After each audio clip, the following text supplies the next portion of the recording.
Kita semua pasti sudah bisa menebak strategi yang diusulkan Sangu di akhir episode kemarin berhasil. Dan tim Giun memenangkan pertandingan tarik tambang. Sementara itu tim lawan mereka jatuh ke dalam jurang dan mati. Setelah pertandingan itu, para pemain terjaga hingga malam. Mereka khawatir kalau para pemain tim lawan akan berusaha membunuh mereka ketika mereka semua sedang tidur, seperti malam sebelumnya. Saat ini semua pemain sudah saling curiga satu sama lain. Kenyataannya, mereka memang bersaing dalam Squid Game, dan mereka yang mati tentu saja tidak akan bisa melanjutkan ke babak berikutnya. Giun mengusulkan agar mereka membuat barikade di sekitar mereka sebelum lampu dipadamkan untuk memberikan sedikit perlindungan jika ada serangan lagi. Doksu merasa geli, memangnya tumpukan ranjang ini akan bisa melindungi mereka? Giun justru memperingatkan, kalau dia jadi Doksu, dia akan lebih berhati-hati. Semua anggota timnya adalah bekas preman. Kalau mereka ingin menghabisi saingan, tentunya saingan terberat mereka adalah Doksu, karena dia dianggap sebagai pemain yang terkuat. Kata-kata Giun sedikit banyak membuat Doksu takut, hingga dia menyuruh semua anak buahnya untuk tidur dan tidak akan ada serangan malam itu. Giun dan timnya masih tetap bergiliran untuk berjaga. Sangu dan Ali mendapatkan giliran jaga pertama. Mereka saling bercerita tentang hidup mereka di luar Squid Game. Ali memiliki keluarga di Pakistan dan seorang istri dan anak di Korea. Tapi dia tidak punya uang, maka dia memilih untuk berpartisipasi dalam Squid Game. Uang adalah alasan setiap pemain untuk berada di sini. Tapi masalahnya mungkin akan sedikit lebih rumit ketika kita membahas para staf Squid Game. Episode kelima ini akan memperlihatkan adegan tersadis. Ada beberapa staf korup. Dan ketika pemain mati dalam permainan, seharusnya tubuh mereka akan dikremasi. Ada sebagian pemain yang tubuhnya masih utuh.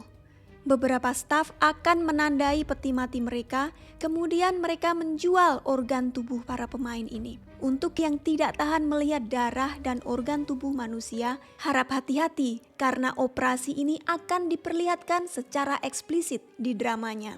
Adalah pemain 111, seorang dokter yang bertugas mempreteli organ tubuh para korban ini.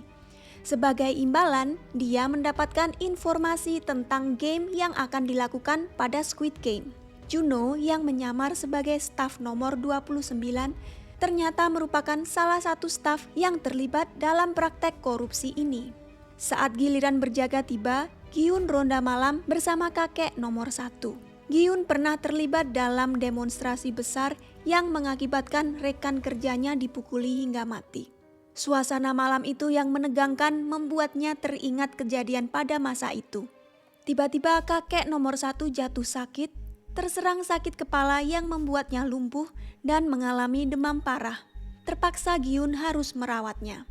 Sementara itu, para staf yang sedang memanen organ tubuh menjadi curiga ketika Juno terus-terusan mengajukan pertanyaan yang tidak masuk akal.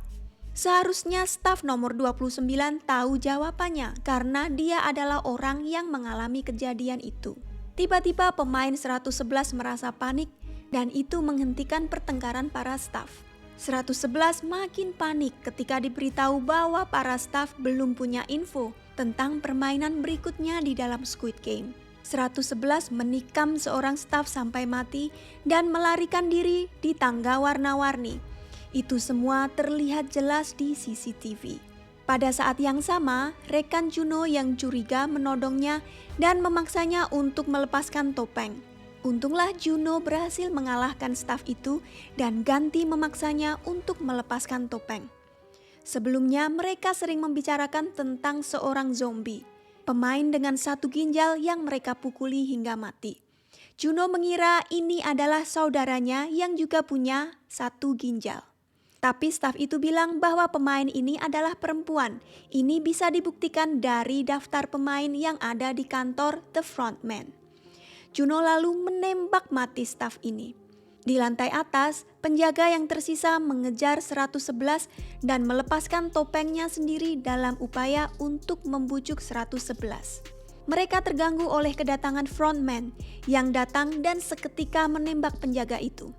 Katanya, dia sebenarnya tidak peduli kalau para staf menjual organ pemain ataupun memakannya.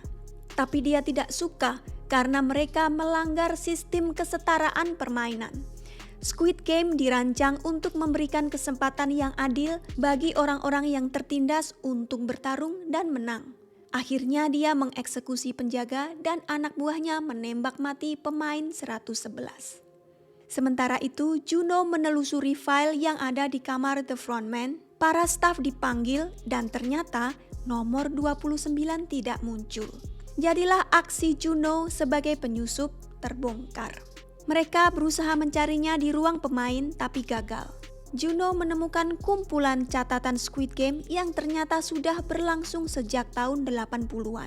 Dan akhirnya dia juga menemukan nama saudaranya, Hwang In-woo, nomor 132 yang ternyata adalah pemenang Squid Game pada tahun 2015.